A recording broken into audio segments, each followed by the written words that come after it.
Ghislain, bonjour. Bonjour, bonjour. Bienvenue à toi sur cette chaîne qui s'appelle Drapeau Blanc. Ouais. Et donc une chaîne qui est là dans un esprit de paix. L'idée c'est d'offrir la parole aux gens de la Louvière, de la région, et aussi de mettre en avant tout ce qui se fait de bien dans la région. Et donc c'est vraiment un honneur pour moi de te recevoir sur ma chaîne. Un honneur partagé d'être ici. Ah ben merci. Alors, je vais te demander de te présenter brièvement. Oui, mon nom est Ghislain Cloutier, je suis Canadien d'origine.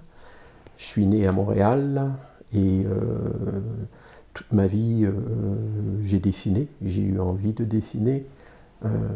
Ce qui fait que ça m'a amené à travailler dans le domaine du graphisme pour commencer, ce qu'on appelait à l'époque graphisme publicitaire.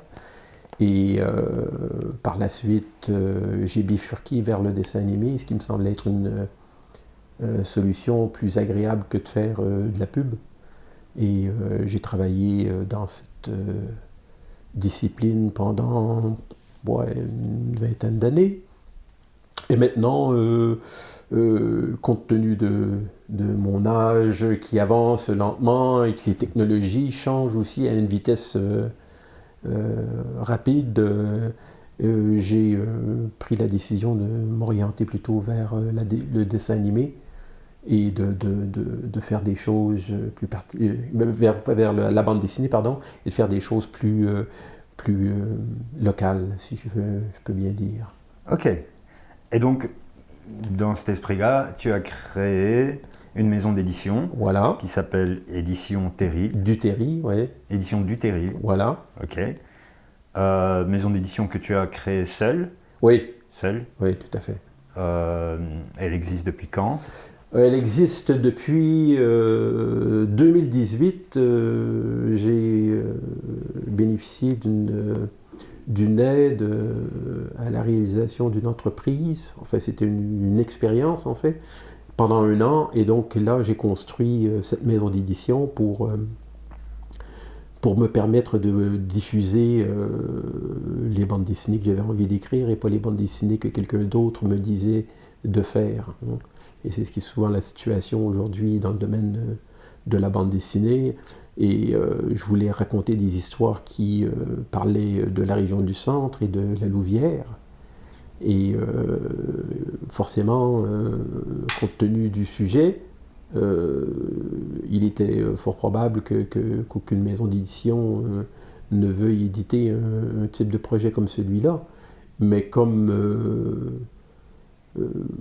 je trouvais important de le faire et que ça me plaisait bien de le faire comme ça, j'ai décidé de créer ma propre maison d'édition, quoi. Et donc, c'est pas si compliqué à faire, mais ça me permettait d'avoir vraiment une pleine latitude sur le type de propos que je voulais faire, comment je voulais dessiner, quel format d'album j'étais pour faire. Mais il faut savoir que quand on fait une maison d'édition comme ça, il y a quand même quelques qualités qu'il faut avoir et que c'est pas toujours évident pour qui que ce soit d'avoir toutes ces qualités-là en même temps. T'sais. Il faut être à la fois avoir de la création, avoir des capacités en gestion, avoir des capacités en promotion et en distribution, quoi. Il faut être capable d'être bon dans tout ça pour pouvoir arriver à faire une maison d'édition. Bon, au niveau de la création, je pense qu'il n'y a pas trop de problèmes. Je me débrouille assez bien. Mais au niveau de la promotion et de la distribution, c'est pas des choses qui sont tout à fait évidentes à faire quand on est seul.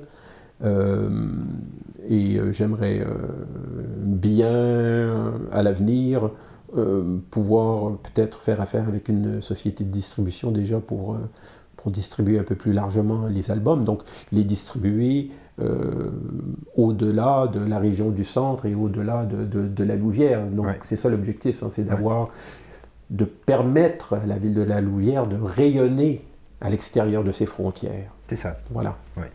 Ben, écoute, on lance un appel. Hein. Bah oui, pourquoi pas. Oui, effectivement, non. Oui. Moi, au niveau de la promotion, je suis Ça demande beaucoup d'énergie, Oui, il faut oui. savoir. Et au niveau de la distribution aussi, ça demande une certaine forme d'énergie qui doit être mise là. Et je comprends aussi la situation d'un éditeur qui paye si peu son auteur parce qu'il doit s'affranchir des frais d'impression, des frais de gestion, des frais de distribution, des frais de promotion. Ceci dit, je crois que la plupart des auteurs, des éditeurs ne font pas très bien leur travail pour les nouveaux auteurs parce que de toute façon, ils ont un bagage, etc. Donc au niveau de la promotion, c'est un minimum qu'ils vont faire. Au niveau de la distribution aussi, et les livres passent comme ça, ils sont en kiosque pendant 2 mois, puis après ça, voilà, ton livre est mort, quoi. Si tu n'as pas fait tes entrées pendant ces 2 mois-là, c'est la fin du livre et on passe à autre chose. Ouais. Et donc ça, je ne le voulais pas non plus, tu vois. Et donc, en distribution, ce sera le processus qui sera mis en œuvre. Et donc, moi, quand je ferai un album, si je le donne à un distributeur, il va le prendre, il va le placer pendant les 2 mois dans différentes librairies, et ensuite il va récupérer ses livres. Okay? Mais ceci dit, entre moi qui dépose un livre et une grosse maison d'édition qui dépose 25 livres en même temps, quand le libraire voit que c'est 25 livres avec une promotion canon et qu'on va vendre ces livres-là, comparativement à un petit album qui est distribué à l'unité et qui a beaucoup moins de promotion, on prend ce livre-là, on le met sur une tablette et on n'en parle plus, quoi. Et donc ça, c'est tout un problème d'une démarche dans laquelle les maisons d'édition sont lancées pour l'instant et qui fait que tous les petits producteurs, c'est difficile pour eux. C'est difficile, oui.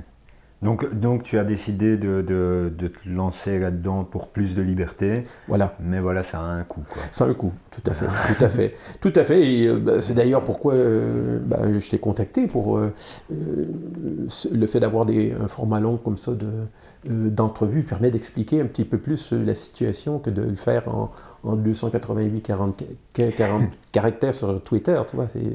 Donc ça permet de comprendre la situation de plein d'artistes. Je parle pour moi parce que je suis un artiste qui fait de la bande dessinée, mais il y a plein d'autres artistes dans d'autres domaines qui en arrachent aussi, hein, donc je ne vais pas se le cacher. Hein.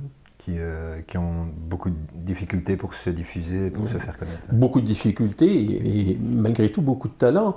Mais le problème, avec le talent, à chaque fois, c'est toujours ça.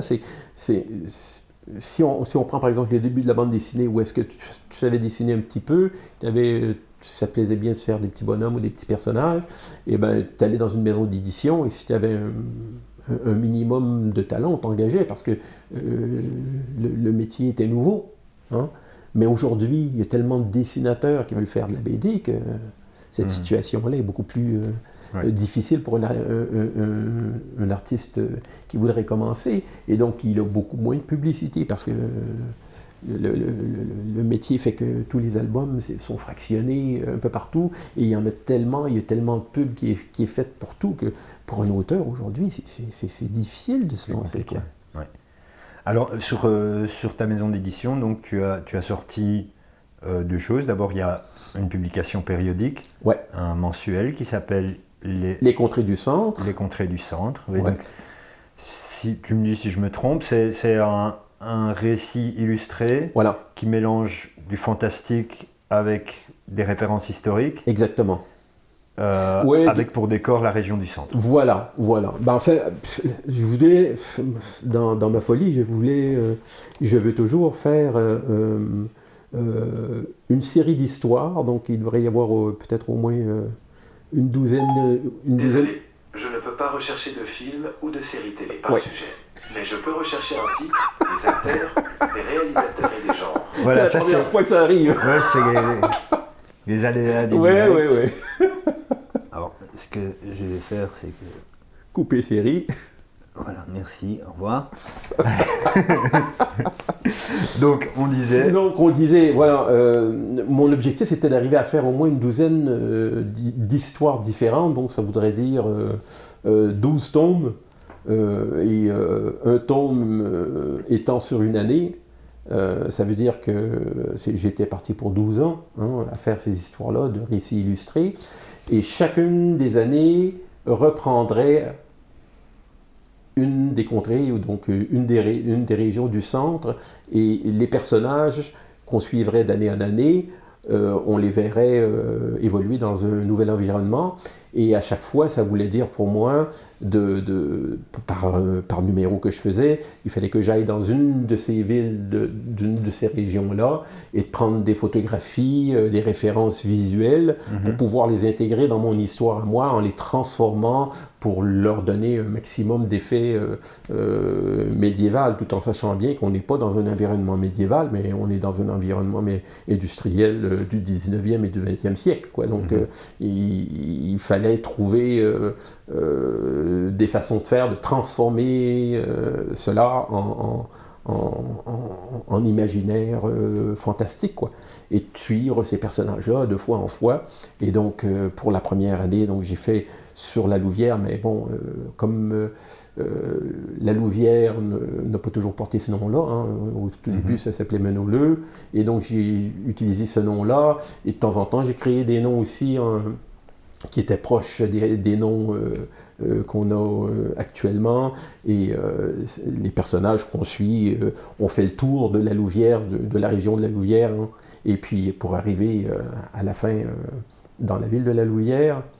Et donc voilà, ça a été pour la première année, c'était ça qui était fait pour les contrées du centre. Mais même avant ça, j'ai fait ce que j'appelle un web roman, et donc c'était présenté sous forme de pages, et ça racontait l'histoire d'un type qui achète une maison, et dans son jardin, il y a une espèce d'atelier comme ça, et il découvre par hasard une ouverture qui le mène dans une grotte fantastique où il y a des énormes bibliothèques. Et dans ces textes-là qu'il réussit à déchiffrer sont les histoires des contrées du centre, quoi. Donc c'est une espèce d'introduction aux contrées du centre. Ok. Voilà. Ok. Super.